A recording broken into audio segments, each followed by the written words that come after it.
Welcome to T-SAT.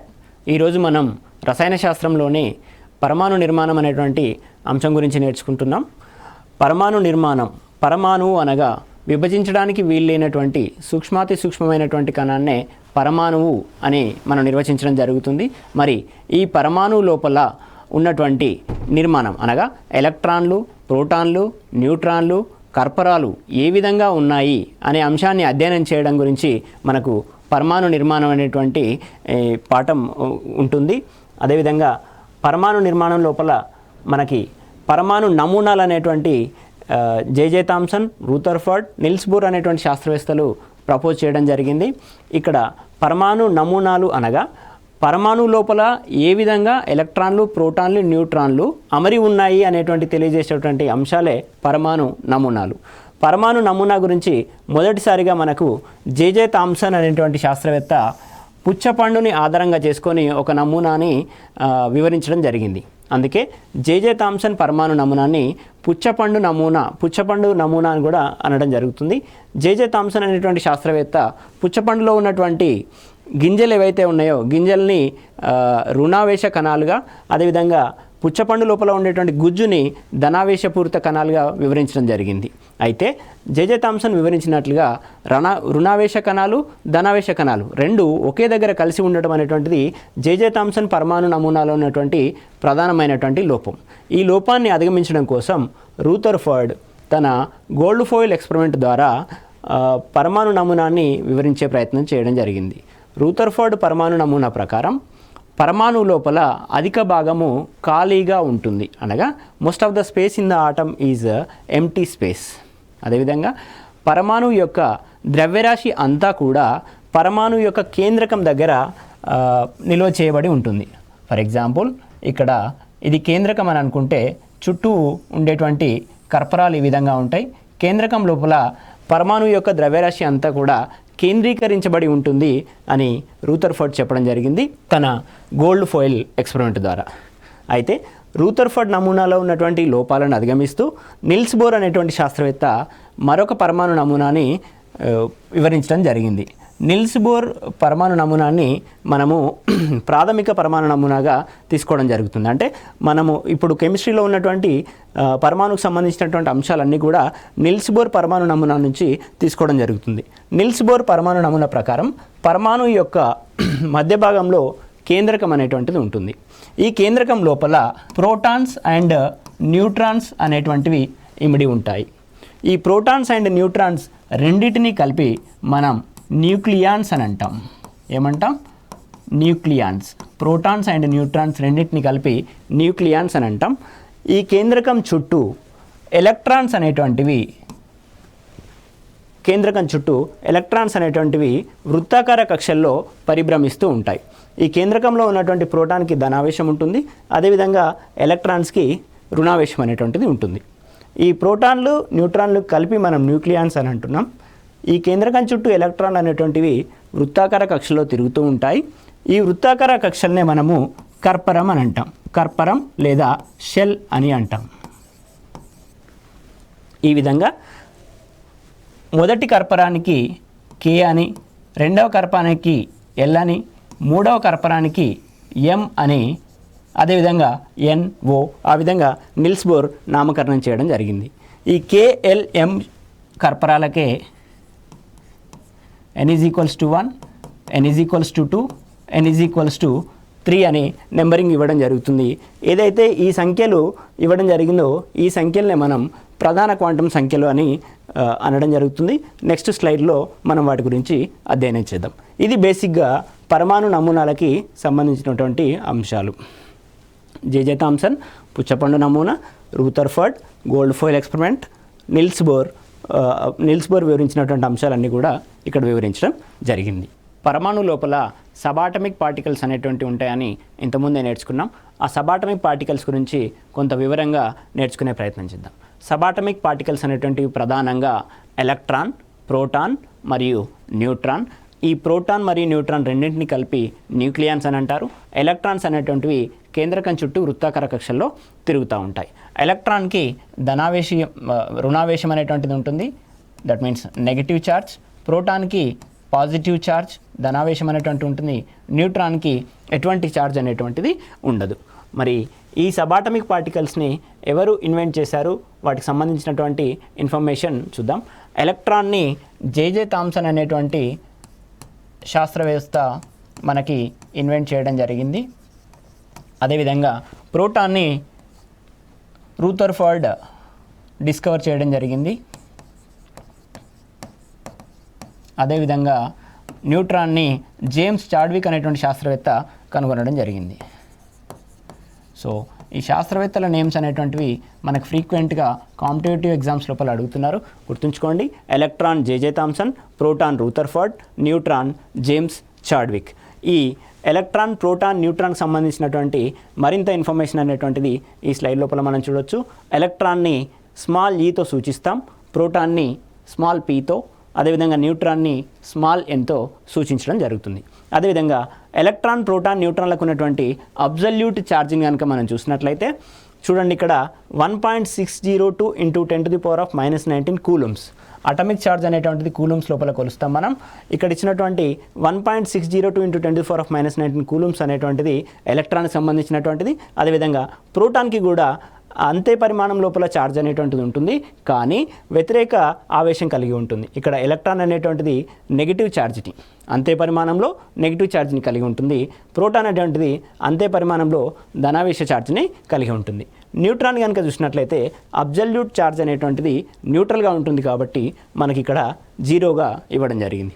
అదేవిధంగా relative charge ఎప్పుడైతే ఎలక్ట్రాన్ని ప్రోటాన్తో, ప్రోటాన్ని ఎలక్ట్రాన్తో లేదా న్యూట్రాన్లతో కంపేర్ చేసినప్పుడు, ఎలక్ట్రాన్ని ప్రోటాన్తో కంపేర్ చేసినప్పుడు -1 అంటే రుణావేశపూరితంగా ఉంటుంది. అదేవిధంగా ఎలక్ట్రాన్తో ప్రోటాన్ని కంపేర్ చేసినప్పుడు పాజిటివ్ ఆవేశాన్ని అంటే ధనావేశాన్ని కలిగి ఉంటుంది. ఇంకా ఈ ఎలక్ట్రాన్, ప్రోటాన్, న్యూట్రాన్ల యొక్క ద్రవ్యరాశిని కనుక చూసినట్లయితే 9.1 × 10⁻⁻31 కేజెస్. ఇక్కడ మనం కేజెస్లో ఎక్స్ప్రెస్ చేస్తున్నాము. ఇక్కడ చూడండి 10⁻⁻31 అంటే ఇది చాలా చిన్న విలువ. అదేవిధంగా ప్రోటాన్ యొక్క ద్రవ్యరాశిని కనుక చూసినట్లయితే 1.67 × 10⁻⁻27.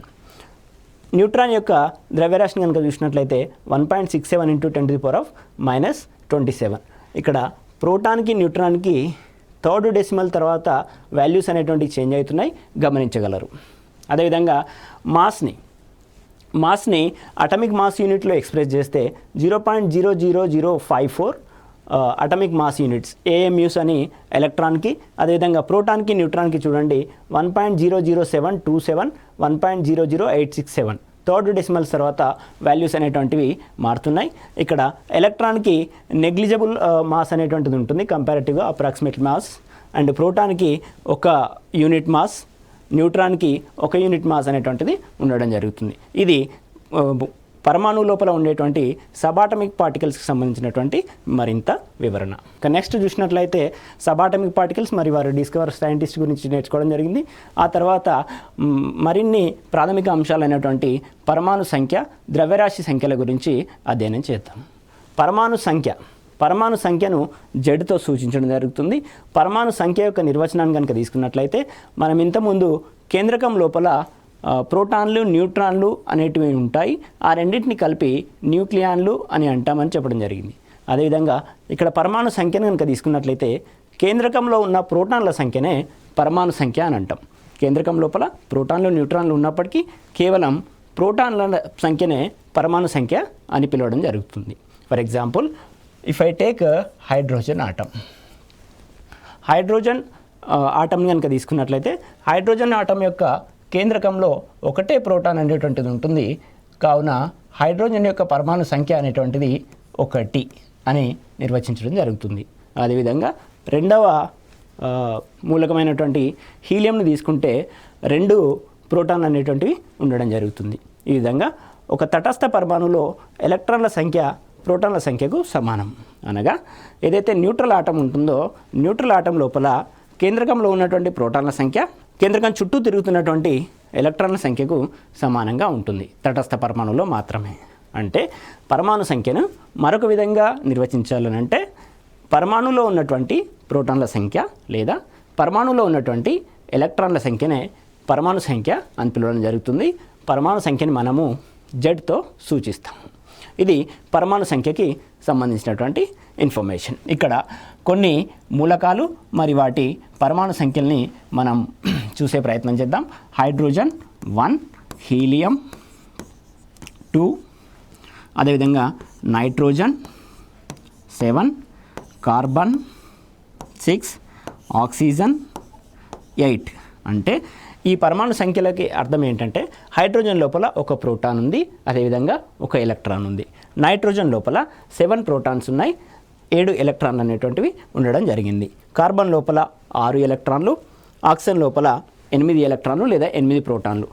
తటస్థ పరమాణు లోపల ఎలక్ట్రాన్ల సంఖ్య అనేటువంటిది ప్రోటాన్ల సంఖ్యకు సమానంగా ఉంటుంది కాబట్టి ఆక్సిజన్ లోపల 8 ఎలక్ట్రాన్లు 8 ప్రోటాన్లు అనేటువంటివి ఉండడం జరుగుతుంది. సో ఇది పరమాణు సంఖ్యకి సంబంధించినటువంటి సమాచారం. ఇక్కడ ఒక సూత్రం రూపం లోపల పరమాణు సంఖ్య ఇవ్వడం జరిగింది. పరమాణు సంఖ్య ఈజ్ ఈక్వల్స్ టు ప్రోటాన్ల సంఖ్య ఈజ్ ఈక్వల్స్ టు ఎలక్ట్రాన్ల సంఖ్య. అంటే పరమాణు సంఖ్య అనేటువంటిది ప్రోటాన్ల సంఖ్యకు సమానంగా, అదేవిధంగా ఎలక్ట్రాన్ల సంఖ్యకు సమానంగా ఉంటుంది. ఎప్పుడు? తటస్థ అణువులో. ఎందుకు తటస్థ పరమాణువులో అని మాత్రమే మెన్షన్ చేస్తున్నాను నేను? తటస్థ అణువు కాకుండా ఉన్నట్లయితే for example X is the atom. X అనేటువంటిది ఒక పరమాణువు. ఈ ఎక్స్ పరమాణువు లోపల 8 ఎలక్ట్రాన్లు అనేటువంటివి ఉన్నాయి. ఈ ఎక్స్కి నేను ఒక ఎలక్ట్రాన్ని ఇవ్వడం జరుగుతుంది. ఎప్పుడైతే ఎక్స్కి ఒక ఎలక్ట్రాన్ని యాడ్ చేయడం జరిగిందో, కలపడం జరిగిందో, x plus 1 electron gives rise to x minus 1. ఇప్పుడు చూడండి, ఇది తటస్థ పరమాణువు కాదు, ఇది ఒక రుణావేశపూరితమైనటువంటి అయాన్. దీన్నే మనము యానయాన్ అని పిలవడం జరుగుతుంది. సో ఈ యానయాన్ లోపల 9 ఎలక్ట్రాన్లు అనేటువంటివి ఉండడం జరుగుతుంది. అప్పుడు ఎక్స్ మైనస్ 1 యొక్క పరమాణు సంఖ్యని 9గా నిర్వచించకూడదు. ఎక్స్ యొక్క తటస్థ అణువుని తీసుకోవాలి.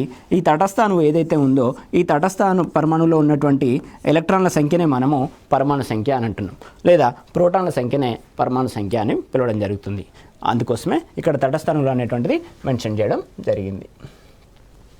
నెక్స్ట్ మనం పరమాణు సంఖ్య తర్వాత ద్రవ్యరాశి సంఖ్యను నిర్వచించే ప్రయత్నం చేద్దాం.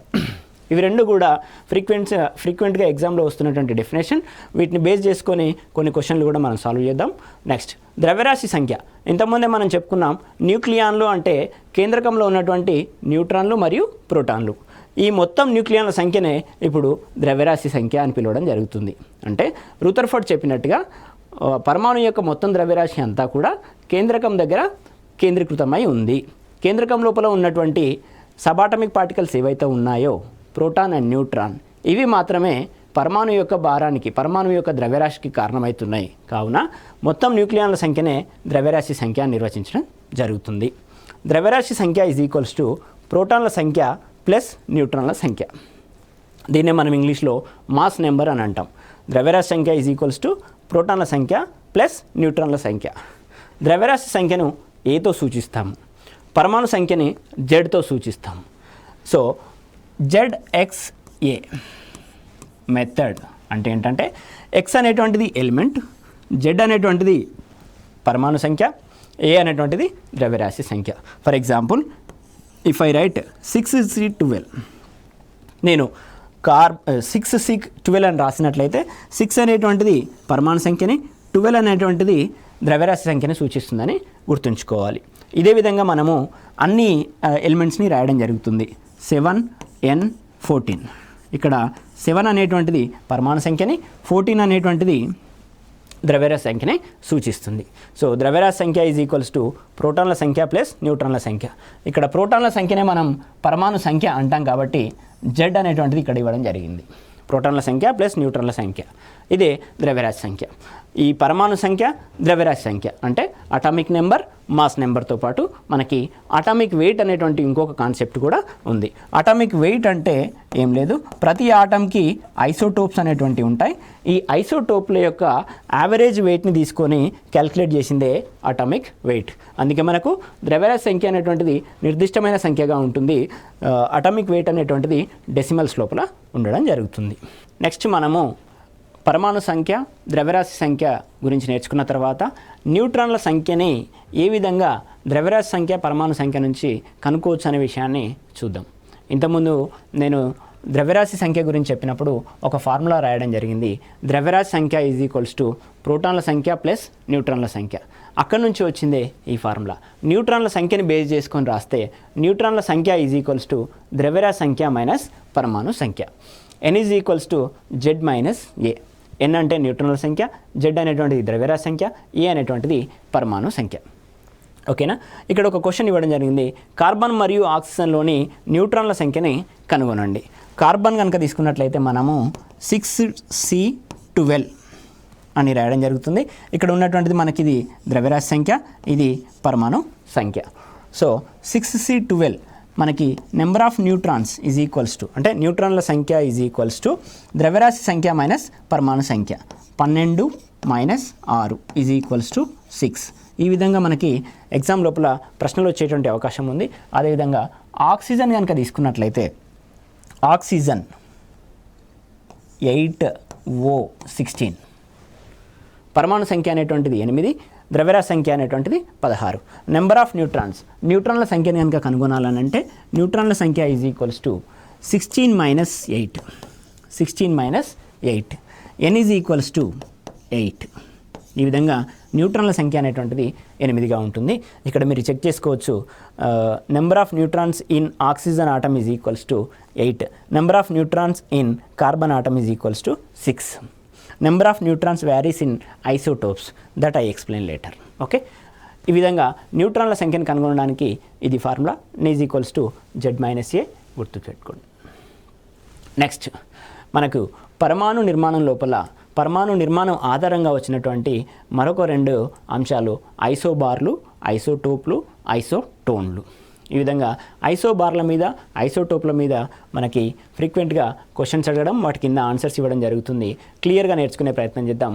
ఐసోబార్లు అనగా ఒకే ద్రవ్యరాశి సంఖ్య కలిగి భిన్నమైన పరమాణు సంఖ్య కలిగిన పరమాణువులను ఐసోబార్లు అనడం జరుగుతుంది. ఇంతకుముందు మనం పరమాణు సంఖ్య మరియు ద్రవ్యరాశి సంఖ్య గురించి నేర్చుకున్నాం. ఇక్కడ ఏమంటున్నాడు, ద్రవ్యరాశి సంఖ్య అనేటువంటిది సమానంగా ఉంటుంది. ఐసోబార్లు అనేటువంటి పరమాణువులకి ద్రవ్యరాశి సంఖ్య సమానంగా ఉంటుంది, కానీ పరమాణు సంఖ్య అనేటువంటిది డిఫరెంట్గా ఉంటుంది. ఎప్పుడైతే పరమాణు సంఖ్య డిఫరెంట్గా ఉంటుందో, పరమాణు సంఖ్య అనేటువంటిది వేరువేరుగా ఉంటుందో, అవి వేర్వేరు మూలకాలకు సంబంధించినటువంటి పరమాణువులు. అనగా ఇక్కడ కార్బన్, నైట్రోజన్ అనేటువంటిది తీసుకోవడం జరిగింది. కార్బన్ యొక్క పరమాణు సంఖ్య 6, నైట్రోజన్ యొక్క పరమాణు సంఖ్య 7. అంటే కార్బన్ అనేటువంటిది ఒక మూలకం, నైట్రోజన్ అనేటువంటిది ఇంకొక మూలకం. కానీ ఇక్కడ కార్బన్ పరమాణు, నైట్రోజన్ పరమాణు రెండు కూడా ఒకే రకమైనటువంటి ద్రవ్యరాశి సంఖ్యను కలిగి ఉన్నాయి. అది 14. 6C14, 7N14. ఈ విధంగా ఒకే ద్రవ్యరాశి సంఖ్యను కలిగి ఉండి డిఫరెంట్గా, అంటే వేరువేరుగా పరమాణు సంఖ్యలను కలిగి ఉన్నట్లయితే వాటిని మనం ఐసోబార్లు అని చెప్పడం జరుగుతుంది. ఐసోబార్లు అనే కాన్సెప్ట్ లోపల మనకు ఏది సేమ్ ఉండాలనేది గుర్తుపెట్టుకోండి. ద్రవ్యరాశి సంఖ్య అనేటువంటిది సమానంగా ఉండాలి, 14. పరమాణు సంఖ్య అనేటువంటిది వేరువేరుగా ఉండాలి. ఇక్కడ ఒక చిన్న ట్రిక్ ఏంటంటే బార్ అంటే భారము, ద్రవ్యరాశి సంఖ్య అట్లా రిలేట్ చేసుకొని కన్ఫ్యూజ్ కాకుండా గుర్తుంచుకునే ప్రయత్నం చేయండి. అదేవిధంగా నెక్స్ట్ మనం ఐసోటోప్ల గురించి నేర్చుకునే ప్రయత్నం చేద్దాం. ఐసోటోపులు, ఇక్కడ పి అనేటువంటి పదం వస్తుంది.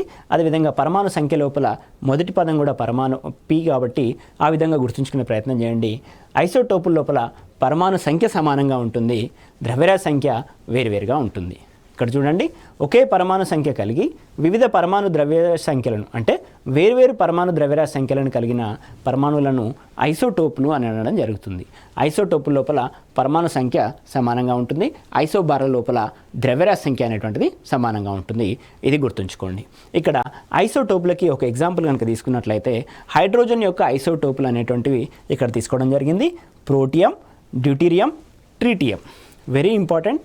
ఇక్కడ ప్రోటియం యొక్క ఫార్ములా వచ్చేసి 1H1, డ్యూటీరియం వచ్చేసి 1H2, ట్రీటియం వచ్చేసి 1H3. ఇక్కడ చూడండి, కింద ఏదైతే ZXA మెథడ్ లోపల Z అనేటువంటిది పరమాణు సంఖ్యను, ఏ అనేటువంటి ద్రవ్యరాశి సంఖ్యను సూచిస్తుంది, Z అనేటువంటిది పరమాణు సంఖ్య. కాబట్టి ఇక్కడ Z పొజిషన్లో 1, 1, 1 ఉంది. అంటే పరమాణు సంఖ్య అనేటువంటిది ఒకే విధంగా ఉంది. ఒకే రకమైనటువంటి పరమాణు సంఖ్యలను కలిగి ఉండి వేరువేరు ద్రవ్యరాశి సంఖ్యలను కలిగి ఉన్నాయి కాబట్టి వీటిని ఐసోటోపులు అనడం జరుగుతుంది. ఒకే పరమాణు సంఖ్యను కలిగి ఉన్నాయి కాబట్టి ఈ పరమాణువులన్నీ కూడా ఒకే మూలకానికి సంబంధించినటువంటి పరమాణువులు. సో ఇక్కడ చూడండి 1H1 ప్రోటియం యొక్క సింబల్, 1H2 డ్యూటీరియం యొక్క సింబల్, 1H3 అనేటువంటిది ట్రీటియం యొక్క సింబల్. ఇక్కడ మరొక విషయం ఏంటంటే ఐసోటోపులు అనేటువంటివి వేర్వేరు న్యూట్రాన్ల సంఖ్యను కలిగి ఉంటాయి. ఇప్పుడు ఇంతకుముందు చెప్పినట్టు న్యూట్రాన్ల సంఖ్యను కనుగొనడానికి మనకి ఏదైతే ఫార్ములా ఉందో ఆ ఫార్ములాని ఇక్కడ అప్లై చేద్దాం. న్యూట్రాన్ల సంఖ్య ఈజ్ ఈక్వల్స్ టు ద్రవ్యరాశి సంఖ్య మైనస్ పరమాణు సంఖ్య.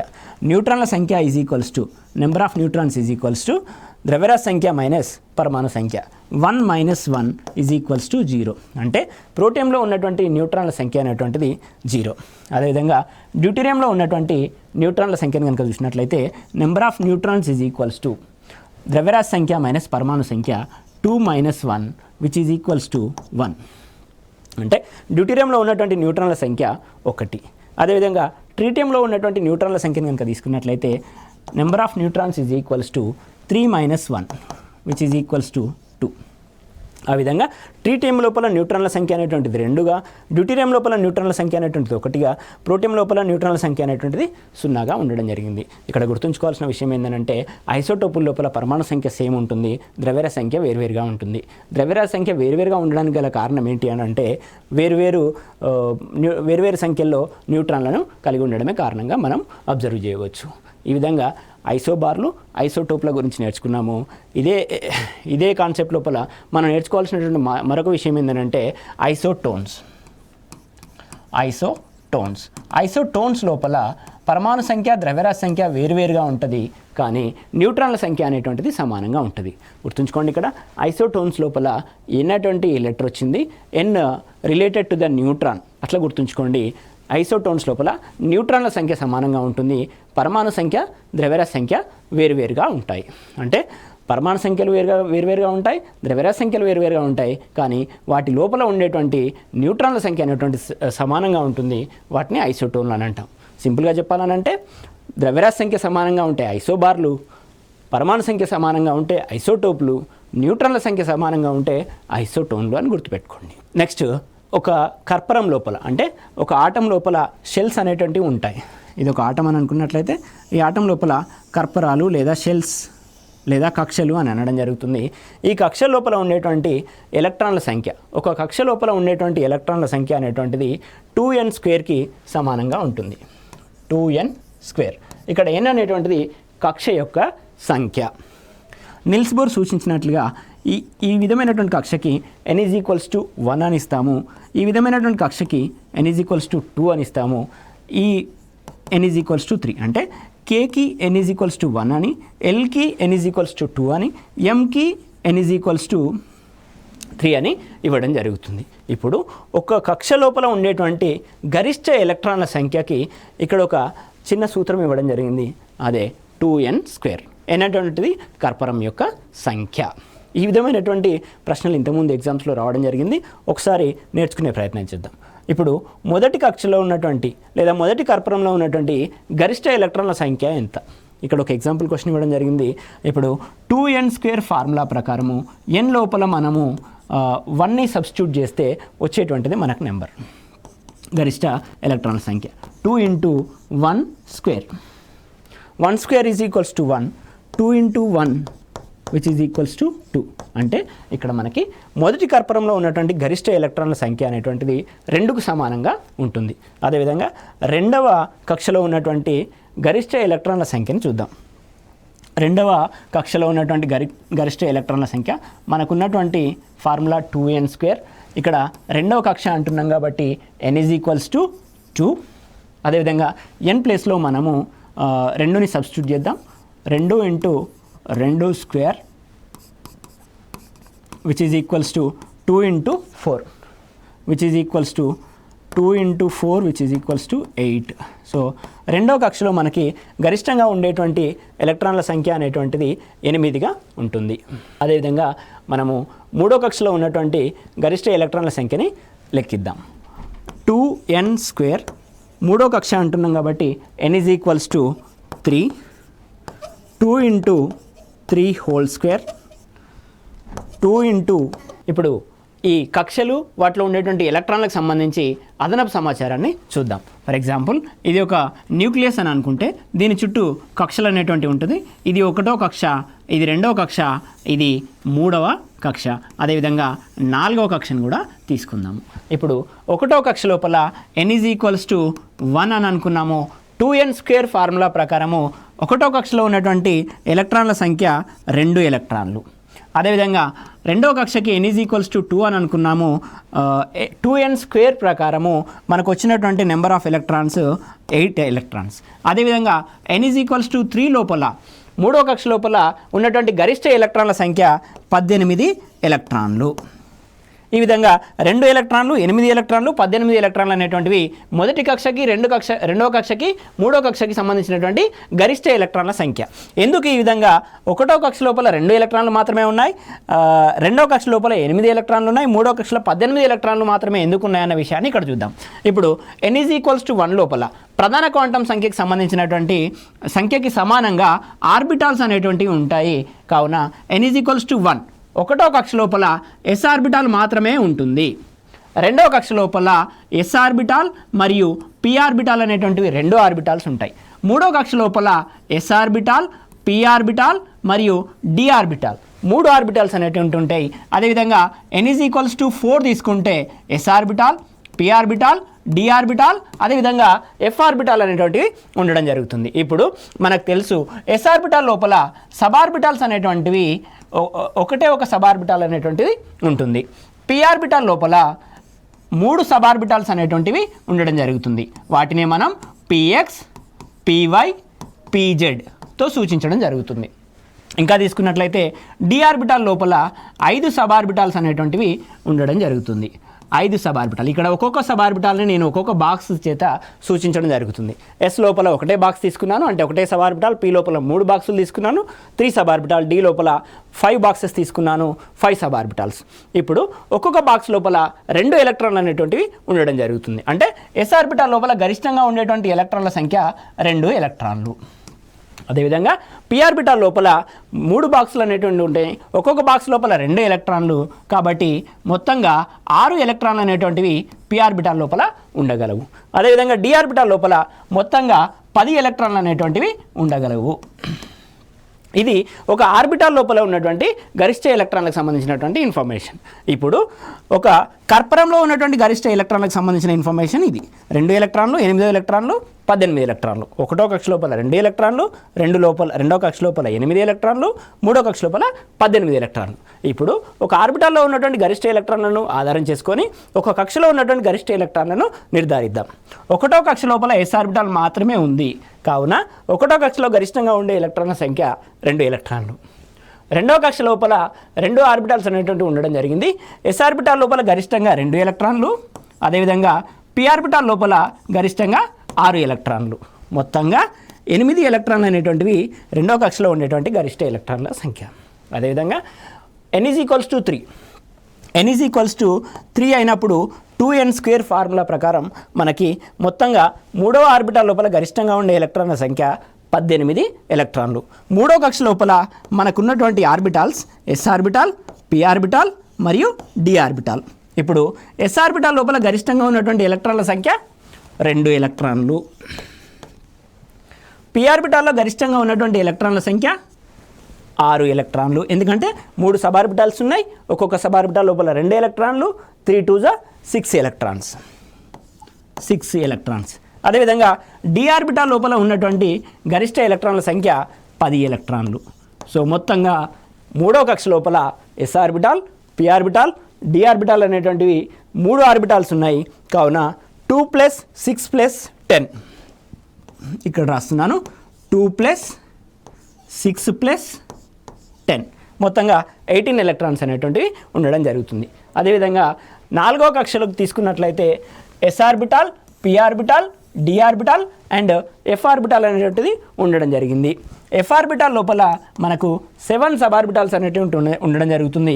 7 సబ్ ఆర్బిటాల్స్ అని అంటే ఒక్కొక్క సబ్ ఆర్బిటాల్ లోపల 2 ఎలక్ట్రాన్లు అనేటువంటివి ఉండడం జరుగుతుంది.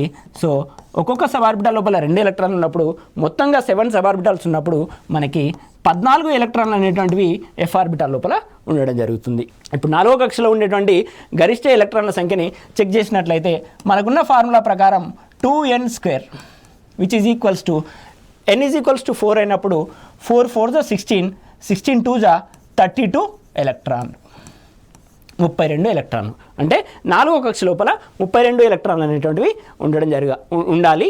సో అదేవిధంగా మనకు ఆర్బిటాల్లో ఉన్నటువంటి గరిష్ట ఎలక్ట్రాన్లను చెక్ చేసుకున్నట్లయితే 2 + 6 + 10 + 14 వీటన్నిటిని యాడ్ చేసినప్పుడు మనకి 32 ఎలక్ట్రాన్లు అనేటువంటివి 4వ కక్షలో ఉండడం జరుగుతుంది.